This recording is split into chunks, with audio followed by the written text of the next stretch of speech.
সারা পশ্চিমবঙ্গ জুড়ে প্রায় 100 বছর পর আবারও নতুন মৌজা ম্যাপ তৈরি হচ্ছে। আর এই মৌজা ম্যাপ সম্বন্ধে যদি আপনি না জানেন সেক্ষেত্রে কিন্তু ভবিষ্যতে সমস্যায় পড়তে পারেন। তো বর্তমানে পশ্চিমবঙ্গের কোন কোন জেলায় এই নতুন মৌজা ম্যাপ তৈরি হচ্ছে, কোন কোন জেলা বাদ যাচ্ছে, কেনই বা বাদ যাচ্ছে, আর নতুন এই মৌজা ম্যাপ কবে থেকে শুরু হচ্ছে, এই বিষয়ে কী কী নতুন আপডেট উঠে এসেছে সমস্ত কিছু জানাবো। তাই যদি আপনাদেরও ছোটোখাটো কোনো জায়গা বা জমি বাড়ি থেকে থাকে তাহলে অবশ্যই ভিডিওটা সম্পূর্ণ দেখতে থাকুন। আপনি যদি আমাদের চ্যানেলে নতুন আসেন অবশ্যই চ্যানেলটিকে সাবস্ক্রাইব করে পাশে থাকবেন এই ধরনের গুরুত্বপূর্ণ ভিডিও সবার আগে পাওয়ার জন্য। আর ফেসবুক থেকে দেখলে পেজটা ফলো করতে ভুলবেন না। চলুন শুরু করা যাক। তো দেখুন বন্ধুরা, বলা হয়েছে 100 বছর পর নতুন মৌজা ম্যাপ বানানোর পরিকল্পনা নবান্নের। তো ওয়েস্ট বেঙ্গলের যে মৌজা ম্যাপ 100 বছর পর আবারও কিন্তু তৈরি হতে পারে এমনই একটা ঘোষণা বা খবর উঠে এসছে। দেখুন, বলা হয়েছে সময়ের সাথে সাথে সমস্ত কিছুর বদল হয়েছে, বদলে গেছে বাড়িঘর, রাস্তাঘাটের মানচিত্র। তাই সময়ের সাথে সামঞ্জস্য রেখে এবার 100 বছর পর নতুন মৌজা ম্যাপ বানানোর পরিকল্পনা নবান্নের। উন্নতি হয়েছে মানুষের জীবনযাপনে, তবে রয়ে গিয়েছে সেই পুরনো যুগের জায়গা জমির মৌজা ম্যাপ।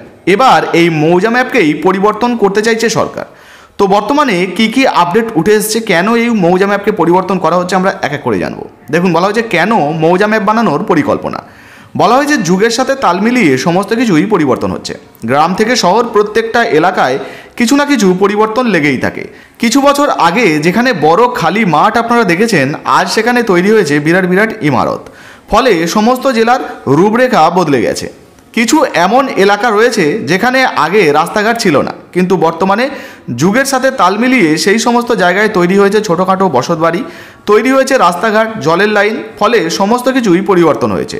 তাছাড়া কিছু ক্ষেত্রে যেখানে পুরনো মৌজায় ডাঙার উল্লেখ ছিল, সেখানে কিন্তু অনেক জায়গায় বসতবাড়ি তৈরি হয়েছে। ফলে বিভিন্ন জায়গার রূপরেখার পরিবর্তন হয়ে গেছে, কিন্তু মৌজা ম্যাপের কোনো পরিবর্তন হয়নি। সেই জন্যই এবার এই মৌজা ম্যাপকে পরিবর্তন করতে চাওয়া হচ্ছে।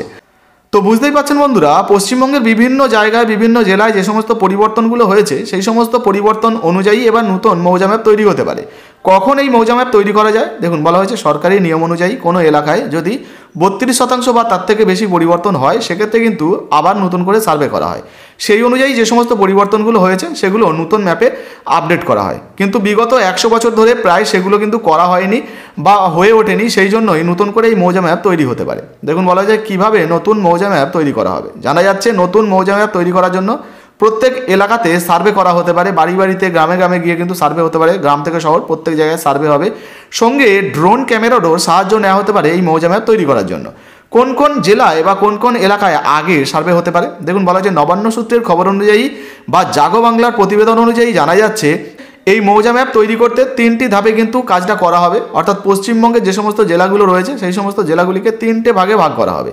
তো 1 নম্বরেই দেখুন বলা হয়েছে প্রথম ভাগে সমীক্ষা করা হবে হুগলি জেলা, পূর্ব মেদিনীপুর, হাওড়া, আর সেই সঙ্গে পশ্চিম মেদিনীপুর, পূর্ব বর্ধমান এবং ঝাড়গ্রাম জেলাতে। এই সমস্ত জেলাতে প্রথম ধাপে যে সমীক্ষা সেটা কিন্তু আগে হতে পারে। এরপর দ্বিতীয় ভাগের যে সমীক্ষা সেটা হতে পারে পুরুলিয়া, পশ্চিম বর্ধমান, বাঁকুড়া, সঙ্গে নদিয়া জেলা, বীরভূম জেলা, দক্ষিণ 24 পরগনা, উত্তর 24 পরগনা, এই সমস্ত জেলাতে। এরপরে শেষের যে সমীক্ষাটা হবে অর্থাৎ তৃতীয় ধাপে বলা হয়েছে এরপর যখন তৃতীয় ধাপে সমীক্ষা শুরু হবে, জানা যাচ্ছে আলিপুরদুয়ার, সঙ্গে রয়েছে থাকবে জলপাইগুড়ি, তার সাথে কোচবিহার, দার্জিলিং, উত্তর দিনাজপুর, দক্ষিণ দিনাজপুর, মালদহ, সেই সঙ্গে কালিম্পং, এই সমস্ত জায়গায় কিন্তু শেষের ধাপে এই যে সার্ভেগুলো হতে পারে। শুধু তাই নয়, যে সমস্ত দ্বীপ অঞ্চল বা পাহাড়ি অঞ্চলগুলো রয়েছে সেখানেও কিন্তু ধাপে ধাপে এই যে সার্ভেগুলো হবে এবং এর জন্য ড্রোন ক্যামেরার সাহায্য নেওয়া হতে পারে। তো বুঝতে পারছেন বর্তমানে যে নতুন সার্ভে হবে সেখানে ড্রোন ক্যামেরার সাহায্য নিয়েও কিন্তু করা হতে পারে। নতুন মৌজা ম্যাপ তৈরি হলে পশ্চিমবঙ্গের কোন কোন জেলায় কোন কোন জায়গায় কী কী পরিবর্তন হয়েছে বা স্থাপনা তৈরি হয়েছে সেগুলো সহজেই কিন্তু ম্যাপের মাধ্যমেও জেনে যাওয়া সম্ভব হবে।